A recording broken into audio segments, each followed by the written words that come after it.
आज की अंतर्राष्ट्रीय खबर यूक्रेन से है, जहां भीषण ठंड के बीच रूस के लगातार हमलों ने देश को अब तक के सबसे बड़े युद्धकालीन ऊर्जा संकट में धकेल दिया है। यूक्रेन के राष्ट्रपति ज़ेलेंस्की ने साफ शब्दों में कहा है कि बिजली आयात और अतिरिक्त ऊर्जा उपकरणों की आपूर्ति में अब किसी भी तरह की देरी नहीं होनी चाहिए।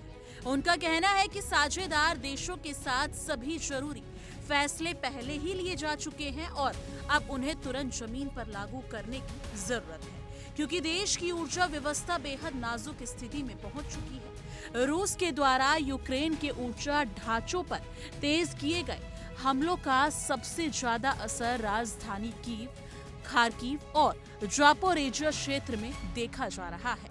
ज़ेलेंस्की के अनुसार इन हमलों के कारण बड़े पैमानों पर बिजली कटौती हुई है और कई इलाकों में लोग घंटों नहीं बल्कि दिनों तक बिना बिजली के रहने को मजबूर है।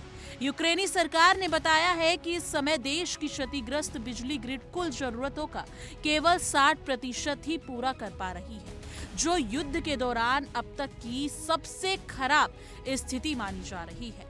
हालात इसलिए भी गंभीर हो गए हैं क्योंकि यूक्रेन इस समय असामान्य रूप से कड़ाके की ठंड का सामना कर रहा है, जिससे आम नागरिकों की मुश्किलें कई गुना बढ़ गई हैं। खार्किव, जो यूक्रेन का दूसरा सबसे बड़ा शहर है, इस संकट का सबसे बड़ा केंद्र बनकर उभरा है। राष्ट्रपति ज़ेलेंस्की ने कहा है कि खार्किव में करीब 4 लाख लोग बिजली से जुड़ी गंभीर समस्याओं का सामना कर रहे हैं। शहर के मेयर इहोर तेरेकोव के मुताबिक रूसी हमले में शहर के औद्योगिक जिले में स्थिति एक महत्वपूर्ण ऊर्जा और हीटिंग सुविधा को निशाना बना गया, जिसमें 3 लोग घायल हुए हैं। मेयर ने चेतावनी दी कि शहर को गर्म और रोशन रखने वाला सिस्टम पहले ही अपनी अधिकतम क्षमता पर काम कर रहा था और हर नया हमला हालात को और बदतर बना रहा है, जिससे मरम्मत और बदहाली की प्रक्रिया पहले से कहीं ज्यादा लंबी और मुश्किल होती जा रही है। सिर्फ खार्किव ही नहीं बल्कि राजधानी कीव के आसपास के इलाकों में भी स्थिति चिंताजनक बनी हुई है।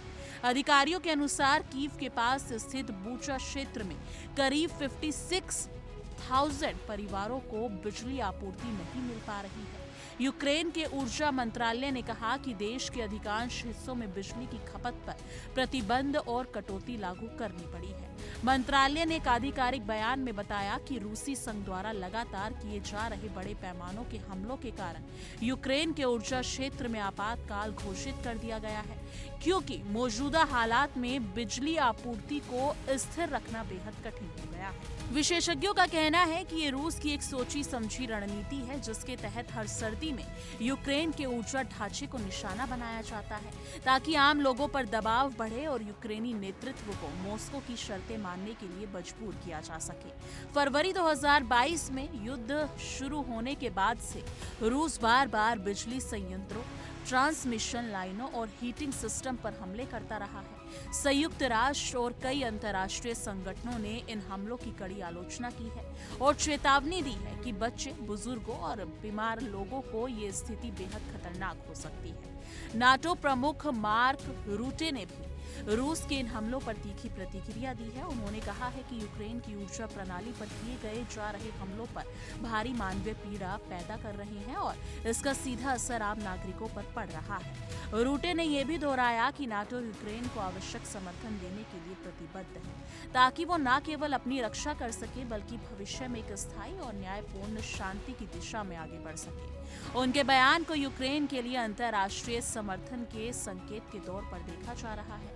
इसी बीच कूटनीतिक मोर्चे पर भी गतिविधियां तेज हो गई हैं। यूक्रेनी वार्ताकारों का एक उच्च स्तरीय प्रतिनिधि मंडल शनिवार को अमेरिका पहुंचा है, जहां वो राष्ट्रपति डोनाल्ड ट्रंप के प्रशासन के वरिष्ठ अधिकारियों से मुलाकात करेगा।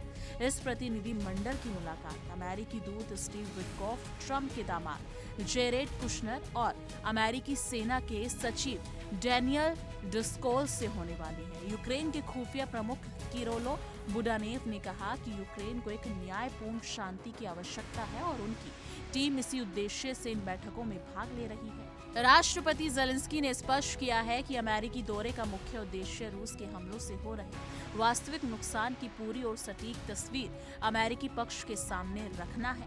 उन्होंने कहा कि इन लगातार हमलों का एक गंभीर नतीजा ये भी है कि लोग कूटनीति और बातचीत की प्रक्रिया में विश्वास खोने लगते हैं, क्योंकि रूसी हमले हर बार संवाद की सीमित संभावनाओं को भी कमजोर कर देते हैं। ज़ेलेंस्की ने जोर देकर कहा कि अमेरिकी प्रशासन को ये समझना होगा कि जमीन पर हालात कितने भयावह है और समय पर समर्थन कितना अहम है। यूक्रेन और अमेरिका ने मिलकर 20 बंधुओं वाला एक शांति प्रस्ताव तैयार किया, लेकिन रूस ने अब तक इस पर कोई आधिकारिक प्रतिक्रिया नहीं दी है। रूस की ओर से पिछले कुछ महीनों में कई मांगे रखी गई, जिनमें यूक्रेन से क्षेत्रीय रियायतें और एक आश्वासन शामिल है कि यूक्रेन कभी नाटो की सदस्यता नहीं लेगा।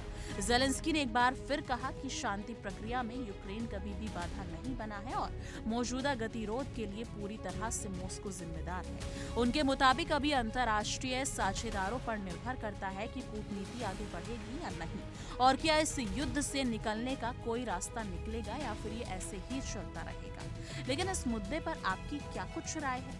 कमेंट सेक्शन में अपनी राय जरूर साझा कीजिएगा।